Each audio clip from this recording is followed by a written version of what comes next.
I want to thank you all for coming, taking time out of your schedules to be here. This is a great group, and I appreciate you filling all the chairs. We're looking forward to a great time today of learning about the South Beltway and helping you to, with us, work through the details, give you a better understanding, point out those things that are unique to this project, and answer some questions. Maybe pose a few more for you, and it's going to be a lot of information, and we hope that it helps to meet your needs. We're going to talk a little bit about the status of the procurement. We're going to talk about the details of the finances. We're going to spend quite a bit of time in the details of the design. We'll do our best to answer your questions.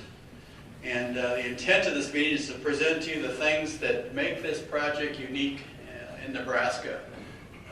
A lot of the things that we do on this project are the same thing we see on any other capital improvement project, bigger, more of it, but there are a few things that are unique. All right, first of all, we'd like to recognize the Siestras Shrine Center. They set this up for us. They provided the facility, and they provided it as a service to us. So thank you for all your work. Thank you for what you've done here, and appreciate your work here. We want to thank the presenters.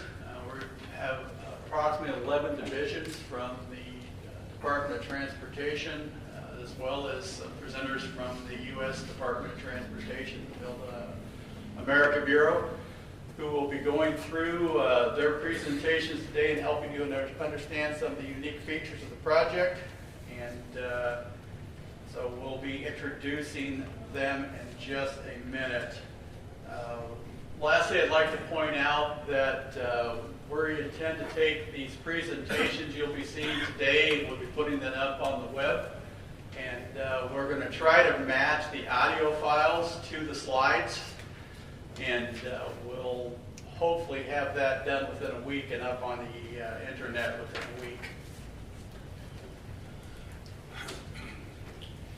One of the things that's really important about today is that the information you're going to hear is not contractual. If I tell you something verbally today, don't trust it as far as bidding. The bid documents are what they are. If it's not in the bid documents, if it's not in the information proposal, if it's not in the plans, don't depend on it for bidding. If we believe that there's something, or you believe that there's something that warrants an addendum or a plan revision, that's what needs to occur. And if that happens prior to the bid, then that is the authoritative information. Today's presentation regarding the South Beltway project is intended to provide information regarding the project, the procurement process, and the potential for financing project costs. None of the information discussed should be relied upon and may be subject to change. Furthermore, any responses to questions submitted in writing or presented during this presentation cannot be relied upon. Only the final bid proposal, along with any addenda thereto, constitute the procurement documents to be relied upon by a potential bidder when submitting a bid. Okay? Are there any questions on that?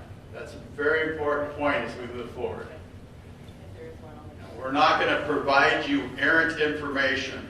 We're going to try not to, but what we tell you today may change due to some other factor tomorrow or the next day. And we'll represent those changes as they affect the contract in addendum or in plan revisions. Okay? All right. I wanted to make sure we got that clear. All right, one of the things I'd like to do is go through and do an introduction of the presenters. I'd like you to give your name and your affiliation and the role that you have, not just in this presentation today, but also as a part of the project. So if we can go down the agenda and just stand, face the audience, and tell them who you are and what you do. My name is Jim Knott. I'm the state construction engineer. I've been involved with, I was a design engineer for 11 years, so I spent quite a bit of time shepherding this project through the design, and then 3 years ago became a construction engineer and had the opportunity to shepherd this thing through the beginnings of the procurement process. And I'll be your moderator today.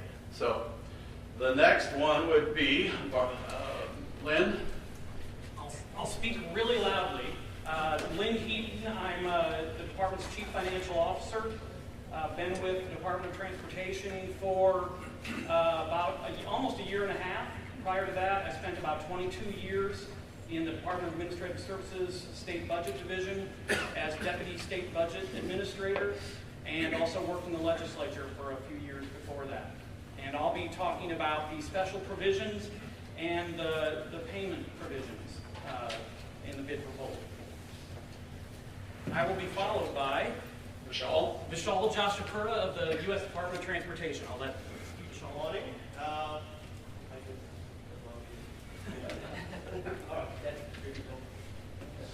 Thank you. My name is Vishal Joshipura. I work with the U.S. Department of Transportation. I work with an agency called the Build America Bureau. We are essentially a bank. We are the largest financiers of transportation projects in the country. And our role here is to hopefully finance part of the project. And so today I will talk a little bit about us in our presentation for and then also a bit about the proposed structure that we intend to use for the financing. Not getting into a lot of details, we can have question and answers following that, and also following the session you can have submit more questions on the proposed structure. But for now, I will just introduce you. I'm an underwriter with the Bureau, so my role is to basically take applications from the start after they've met some preliminary checks and then take it all the way to financial close. And I've been with the Bureau for 3 years, and before that I've been a financial advisor, developer in DC, and it's glad to be here.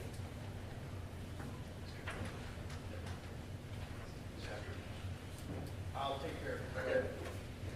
Okay. Steve McCullough. I've been involved with Lincoln South Beltway since the January of 13, both in management, design, and the environmental process. I'll be talking about the roadway design and unique elements involved with roadway. I'll also be the 11 to 12, so I'll be the blocker for lunch. So try to get done here. Good morning. I'm Mark Trainwood, State Bridge Engineer. I will not be presenting, but Joe Rossman will. One of my assistants that's in charge of design has been overseeing this project from the start. The bridges are pretty straightforward except for 1 or 2 of them, so we'll more hit on those ones. And also on, you might be interested in precast box culverts. That will be an approved alternate for this project. So those are the 2 things bridge-wise that we'll be talking about this afternoon.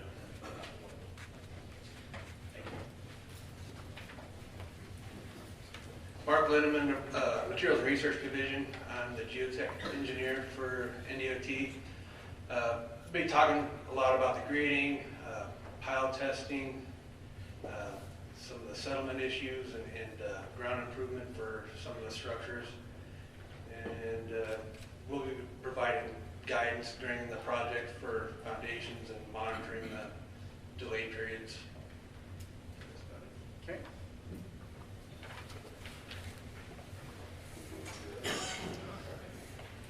I'm Brendan Schmidt. I'm the right-of-way manager in charge of securing all the property rights for the project. I'll have an update in the afternoon here, where we're at with the project, some of the commitments we have left to make. You handed Jamie there. Jamie? All right. Good morning. I'm Jamie Mickelson. I am the State Transportation Engineer. I will be discussing any of the unique conditions we have with utilities on this project, as well as any contractor commitments we have, and just a little bit of the process that we've gone through. That's it for me. All right, so the ones we did not touch on, communications will be here. Our communications division will be talking about the public involvement, contractors' requirements for public involvement during the project. Kimberly Baker will be here, and she'll be talking about the commitments that have been made as part of the environmental documents. If you have spent any time on the website for the South Beltway, on the website is the EIS and the evaluation for the EIS. Significant amount of information about the requirements for the project are in there. It's riveting reading, and I suggest you spend some time there. We've tried, I shouldn't say we tried, we have replicated the commitments in the contractual documents, and so both will apply. And then the last will be the rail section will be here, and they will be talking about the impacts as far as the at-grade and viaduct crossings that we have of the BNSF and the OPPD lines. Okay, in addition to that, Barney, you want to, I know you don't have a speaking role, but I would like you to introduce yourself just for the fun of it. Well, I don't know how much fun it is hearing from a lawyer. Good morning, everyone. I'm with the Nosfer Law Firm. My name is Barney Allison. I'm a partner with the firm, and we're providing legal support to the department, specifically in the financial area, financial provisions, and trying to achieve financial close. Thank you, Jim. You bet. Brian? Good morning, I'm Brian Brody with Mercator Advisors. We are a financial advisor to NDOT on the project, and we're working with Nosselman and Lynn on the financing provisions.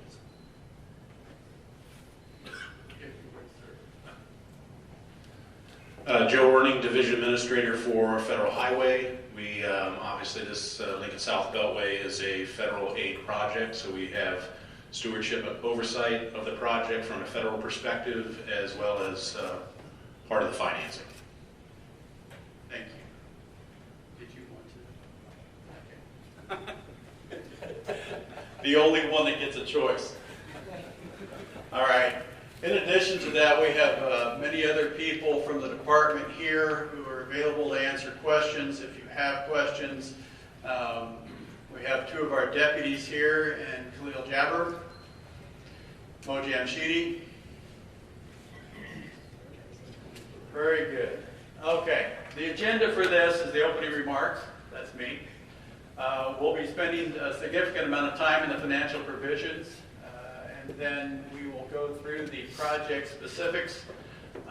We will have a time at the end for question and answer. We will take questions after each presentation, time for allowing. But again, if we start running low on time, we'll have to hold those questions. Then some of the presenters will be leaving after their presentations. We will try and take their questions at that time. All right, so as far as the procurement status of the project, you'll be hearing specifics about the procurement as we move through the day, quite a bit during the financial portion of the presentations. We did advertise the project October 4. The notice of contractors went out, and we have the information up on the website. Since that date, we have placed the drafts of the TIFIA, which is from the loan that we were talking about earlier. In the financial area, you'll hear more about. The indicative term sheet, the draft of that, and the draft of the deferred contract payment certificates, DCPCs. You'll hear that acronym quite a bit today. They're both on BidX. They are under discussion at this point in time, but we wanted to get that information out to you. And really, all the financial provisions that you find in the informational proposal are still under review by the US DOT and by the NDOT, and under negotiation at this point in time. We intend to have the final documents for the financial provisions, the DCPCs and the term sheet out by the next pre-bid meeting, which should be November 13th. That is our goal. And then we have the bid opening on December 12th. In partial satisfaction of the Migratory Bird Treaty Act, we are letting a tree topping project here in November. The intent is to be able to get the trees down. Obviously, it's a tree topping contract. We're going to try and we're going to take the trees down. We are not going to take the stems out. We're going to mulch everything that's 12 inches or smaller in diameter. Everything that's 12 inches and larger will be for the contractor to use however they desire. We've had some indications some of the contractors like to sell that material to lumber mills and pallet shops, so we're not going to call for mulching that stuff. But we will be leaving the stumps in the ground, and that will be for the contractor to remove and to dispose of.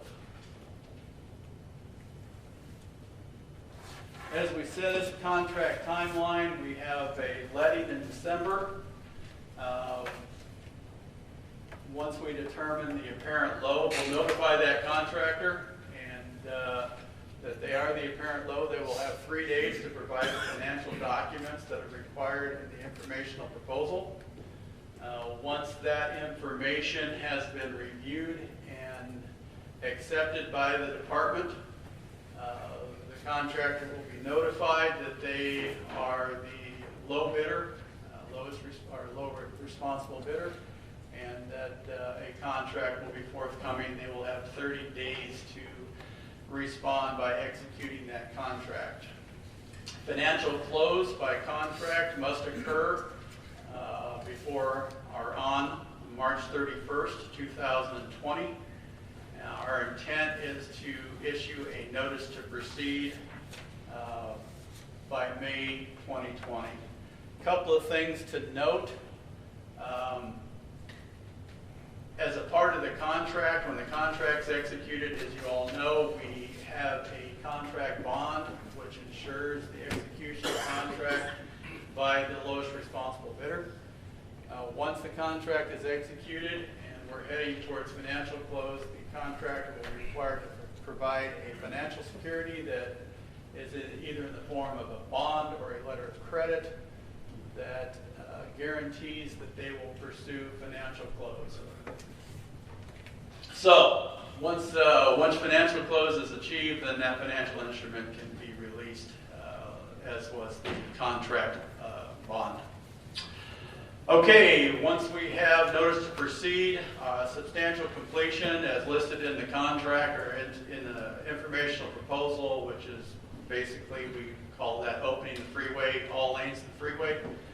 That will occur within 1,095 days. Right now the contract has a December 31st date in it. That will be changed by addendum probably today.